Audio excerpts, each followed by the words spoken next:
할렐루야. 우리 옆 사람과 인사하시겠습니다. 주님이 지금도 잘해주십니다. 아멘. 주님이 지금도 저희들 잘해주시는 줄 믿습니다. 오늘 본문 신명기 22장 1절에서 12절 말씀을 함께 읽었습니다. 오늘 본문을 통해서 우리가 알 수 있는 하나님은요, 하나님은 진리의 하나님이시고 또 거짓을 미워하시는 하나님이심을 우리가 알 수가 있습니다. 하나님은 이스라엘 백성들이 하나님의 성품을 닮아가기를 원하시죠. 내가 거룩하니 너희도 거룩하기를 하나님은 원하시고 계십니다. 그래서 하나님의 성품을 따라 정직한 공동체로 세워져 가기를 원하는 마음으로 하나님이 오늘 우리에게 말씀해 주시는데요. 오늘 1절에서 4절까지 말씀을 보면요, 이웃의 재산에 관한 규정이라고 말씀되어 있죠.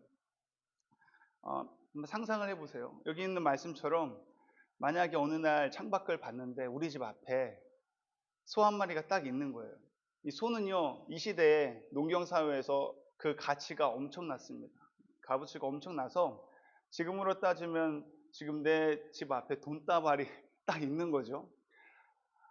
주인이 누구인지 알 수 없어요. 없지만 그것을 볼 때에 분명 주인이 누군가 놓고 갔거나 아니면 떨어뜨렸거나 잃어버린 사람일 수 있잖아요. 그렇기 때문에 하나님은 이것을 이게 왜 횡재냐 하면서 내가 딱 취하는 것이 아니라 그것이 누구 것인지 밝혀내주고 알아봐서 그 주인에게 돌려줄 수 있는 정직함을 하나님 원하시는 것입니다.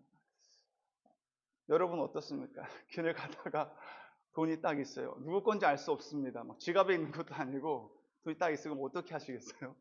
한번 그런 상상을 해봤어요. 나라면은 저기 1,000만 원이 딱 떨어져 있으면 어땠을까? 횡재했다. 저거를 내가 살 수 있는 사고 싶다라는 마음이 들지 않았을까? 되게 엄청 갈등할 것 같아요. 주님 앞에서. 근데 하나님은 그것을 찾아주라 말씀하고 있습니다. 또는 내가 그것이 누구인지 알 수 없는 상황이었다면 이제는 그것이 누구 건지 알아요. 그 소가 누구 것인지 내가 분명히 알고 저 물건이 누구 것인지 내가 분명히 알고 있는데 그 사람이 누구 것인지 알고 있음에도 불구하고 내가 그 사람과 관계가 안 좋거나 저 사람이 나를 서운케 한 적이 있어. 그래서 그 감정 때문에 알면서도 못 본 체 하거나 알면서도 그걸 갖고 가서 어떻게 버려버리거나 그러지 말라는 거예요. 하나님은 네 관계가 안 좋든 그 사람의 감정이 서운한 감정이 있든 상관없이 못 본 체 하지 말고 그 주인이 알고 있다면 그 주인에게 돌려주라고 말씀하는 거죠. 이것들은 이웃을 사랑하는 마음에서 우러난 행동으로 하나님이 살아가라는 것입니다. 하나님은 길 잃은 소나 양을 보고는 다시 그 주인에게 돌려주라고 말씀해주고 있어요. 소나 양뿐만이 아니라고 오늘 말씀하고 있습니다. 그 이웃의 낙이라든지 또 옷이나 어떤 물건이든 상관없이 다른 사람이 잃어버린 것은 우리가 몰래 갖거나 못 본 척하는 것이 아니라 반드시 그 이웃에게 다시 돌려주라고 말씀하고 계십니다. 이렇게 하는 것이 나에게 어떤 금전적인 유익이 생기는 것이 아니죠. 오히려 남의 소와 양을 챙겨주느라고 내가 수고롭게 또 번거로운 일을 하는 것일 수도 있어요. 그러나 하나님은 그와 같이 정직하게 이웃을 돕는 것이 올바른 것이고 또 하나님의 백성으로서 살아갈 삶의 양식이라고 지금 가르쳐주고 있는 것입니다.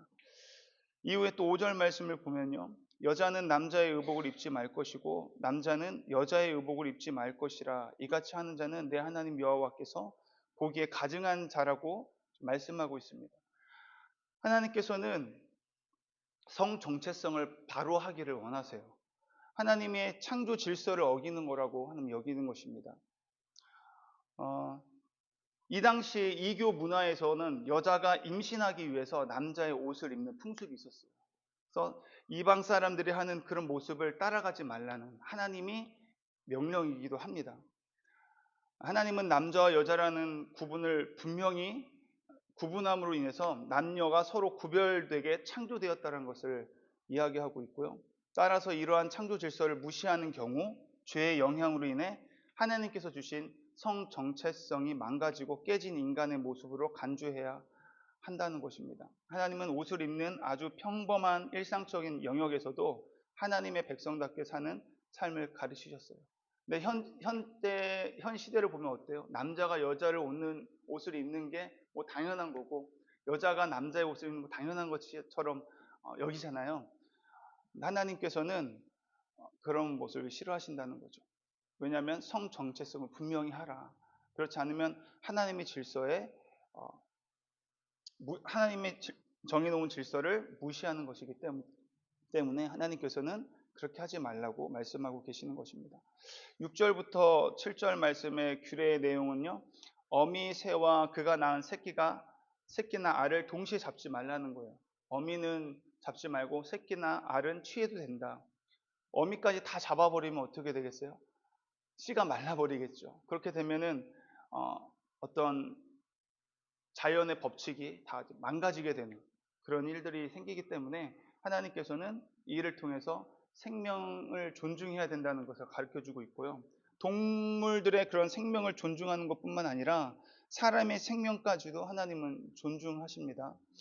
6절 말씀을 보면요.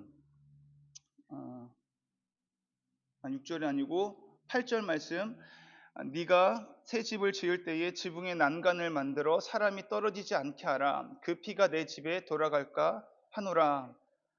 이 당시 유대 그 집을 보면요, 이스라엘 유대인들의 그 집을 보면은 위가 지붕이 평평했다고 해요. 그래서 언제든지 올라가서 휴식을 쉴 수 있는 공간이기도 했고, 심지어는 잠도 잘 수 있는 공간이었어요. 그런데 거기에 집을 지을 때 난간을 설치하지 않으면 어떻게 되겠어요? 잠자다가 옆으로 떨어져서 죽을 수도 있잖아요. 그래서 하나님은 그런 생명을 존중하기 때문에 죽지 않게 하기 위해서, 만약에 그 집을 지은 사람이 난간을 안 지었다, 그럼 그 사람이 죽은 거 누구 때문에 죽느냐? 그 집에 난간을 짓지 않는 사람. 그래서 그 집을 지은 사람에게 죽은 사람의 피를 찾겠다라고 이야기하는 거죠. 요즘도 우리 보면은 부실공사가 많잖아요. 그 부실공사가 이때 법으로 따지면 부실공사한 사람들이 그 책임을 다 져야 된다는 거예요. 뭔가를 하나를 만들 때 누군가가 안 다치게끔 견고하게 성실하게 지어야 된다. 하나님은 명령하고 계십니다. 왜냐하면 생명을 존중하시는 하나님이기 때문에. 그리고 이후의 말씀 또 보면요. 9절부터 12절까지 말씀이죠. 9절 보시면요. 내 포도원에 두 종자를 섞어 뿌리지 말라. 그리하면 내가 뿌린 씨의 열매와 포도원의 소산을 다 빼앗길까 하노라. 우리 9절 말씀을 봤을 때 두 종자를 섞어 뿌리지 말래요. 교합이라고 하나요? 이렇게 두 종을 섞어서 만들지 말라는 거죠. 근데 요즘에 저희는 어때요? 좀 많이 섞으잖아요. 고구마도 좀 달고 맛있게 먹으려고 호박이랑 딱 이렇게 합쳐가지고 호박 고구마 이런 거 만들기도 하고, 또 고추 같은 것도 오이고추 엄청 맛있잖아요. 아삭하고 맵지도 않고. 그런 오이고추도 사실은 피망이랑 풋고추랑 이렇게 섞어서 만든 거라고 하더라고요. 방울토마토도 마찬가지죠.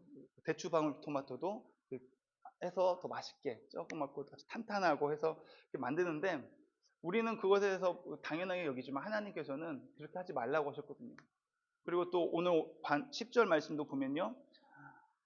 너는 소와 나귀를 결의하여 갈지 말라고 하고 있어요. 결의는 멍에죠. 또 소는 소 두 마리에서 멍에를 같이 매서 일을 하는데, 소랑 나귀랑 언밸런스 하잖아요. 섞어서 이렇게 멍에를 같이 겸해서 갈지 말라고 하고, 또 11절 말씀 보니까요. 양털과 배실로 섞어 짠 것을 입지 말지니라. 양털이면 양털, 순면이면 순면, 이런 것만 입으라고 하는데, 지금은 저희들은 그렇게 안 입잖아요. 폴리에스테르, 폴리 이름 까먹었지만 합성 섬유를 이렇게 만들잖아요. 합성 섬유로 만들면 그럼 우리는 이렇게 입지 말고, 그럼 우리는 대추 방울토마토도 먹지 말고 뭐 이래야 되냐? 하나님은 꼭 그런 의미가 아니라 어떤 섞이지 말라는 의미로 이런 말씀을 주신 것 같아요. 보면은 포도원의 두 종자를 섞이지 말라. 세상과 거룩한 하나님의 백성으로서, 우리가 하나님의 자녀된 자로서 하나님 말씀대로 살아가다 보면 세상과 타협하지 말아야 될 때가 있거든요. 그 세상과 타협하지 말라고, 세상과 다르게 살라고 말씀하시는 거죠. 세상과 구별되게 거룩하게 살라고 말씀하고 계세요. 섞이지 말라는 의미로 하나님께서 우리에게 이 말씀을 해주고 계시는 거죠.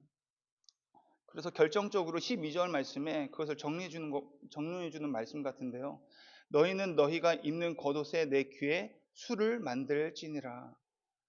이스라엘 백성들이 입는 겉옷에 보면 이렇게 망토처럼 이렇게 많이 입고 다니거든요. 겉옷을요. 그걸 잠잘 때 추울 때 하기도 하고. 그래서 겉옷이 굉장히 중요해요. 유대 그런 시대에서 살았을 때. 근데 그 겉옷에는 반드시 하나님께서 내 귀에 술을 만들라고, 내 모서리에 어, 술을 청색 실로 하얀색에는 꼬아가지고 만든 술을 만들으려고 합니다. 오늘 말씀에서는 하나님이 그렇게 네 개를 만들라고 말씀하시는데, 왜 만들어야 된다는 이야기는 나와 있지는 않거든요. 근데 이 말씀이 동일하게 민수기 15장 37절 41절 말씀에 나와요. 말씀을 보시면 거기서도 똑같이 만들라고 하면서 이유가 뭔지 가르쳐 주거든요. 하나님께서 너희들이 그 수를 볼 때마다 하나님의 말씀을 기억해서 그 말씀에 순종하는 삶을 살아가도록, 하나님께서 그 수를 보고 하나님 거룩한 백성으로 세상과 구별된 삶을 살라고 수를 만들라고 하는 거거든요. 그래서 오늘 이 말씀이 계속 연결되는 것이 10절, 9절, 10절, 11절, 12절 연결되는 것이 세상과 섞이지 말라고. 뭘 보면서요? 이 수를 보면서 세상과 너는 구별된 존재라는 거. 너는 거룩한 백성으로 살아가야 된다는 것. 그러기 위해서는 항상 말씀 안에 거해야 된다는 것을 하나님께서 이야기해주고 있는 것이죠. 오늘 말씀을 통해서 하나님은 정직한 하나님이시다. 거룩하신 하나님이기 때문에 세상과 구별되어야 된다. 세상은요, 자기 이익을 위해서는 어떻게 해요? 뭐든지 하잖아요. 돈이 떨어져 있으면은 이거 횡재다름을 갖고 가지만 우리는 구별되어야 된다는 거. 그것의 주인을 찾아줘야 되고, 또 세상 사람들은 내게 마음이 안 맞는 사람들, 나랑 관계가 안 좋은 사람을 언제나 끊어버릴 수 있고, 그 사람이 망하기를 하지만 믿는 사람들, 하나님의 자녀들은 그 사람들을 오히려 축복해주는 사람이 돼요. 이게 세상 사람들과 믿는 사람들과 구별된 삶이라는 거죠. 그래서 오늘 말씀을 통해서 우리가 세상과 구별된 삶을 사는 하나님의 거룩한 제사장, 거룩한 왕으로 살라고 하는 하나님의 명령인 줄 믿고 그 말씀에 순종할 수 있는 저와 여러분 될 수 있기를 바랍니다. 그래서 우리는 하나님을 알지 못하고 예수 그리스도를 믿지 아니하는 세상 사람들과 구별된 삶을 살아가야 하는 사람들이죠. 그래서 세상 사람들은 자기의 욕심을 채우기 위해서 더 많이 가지고 더 많이 쌓고 그렇게 살아가지만, 우리는 저 높은 곳을 바라보고 하늘 소망을 바라보며 날마다 하나님과 동행하는 그런 복된 삶을 살 수 있는 저와 여러분이 될 수 있기를 주님의 이름으로 축원합니다. 기도하시겠습니다. 사랑과 은혜가 풍성하신 하나님 아버지, 감사합니다. 오늘도 하루를 시작하는 데 있어서 말씀과 기도로 우리를 시작할 수 있도록 이 복된 자리로 인도하심을 감사합니다. 하나님, 오늘 말씀을 통해서 우리의 생각과 우리의 언어와 우리의 행동이 정말 세상과 구별된 삶을 살아갈 수 있도록 주님 붙들어 주시옵소서. 하나님 말씀대로 살아갈 때에 우리가 때론 어려울 수도 있고 손해볼 수도 있지만, 그 모든 상황 속에서 우리가 순종하며 나아갈 때 하나님께서 이미 다 아시고, 하나님 우리 그 길을 걸어갈 때 하나님께서 가장 좋은 곳으로 또 채워주실 줄 믿습니다. 그리 아니하실지라도 하나님 아버지의 말씀이기 때문에 우리가 그 거룩한 삶을 살아갈 수 있는 삶을 살아갈 수 있도록 우리를 인도하여 주시옵소서. 우리는 여전히 부패하고 우리는 여전히 연약합니다. 그렇기 때문에 더 주님을 찾고 의지하며 성령 충만하기를 원하오니, 오늘도 기도하며 나아갈 때에 성령 충만할 수 있도록 주님 붙들어 주시고 이 세상과 구별된 삶을 사는 거룩한 하나님의 백성으로 살아갈 수 있도록 하나님 우리를 도와주시옵소서. 이 시간도 주님께서 우리의 모든 기도 가운데 응답하시고 열매 맺게 해주실 것을 믿사옵고 우리 주 예수 그리스도의 이름으로 감사드리며 기도드렸습니다. 아멘.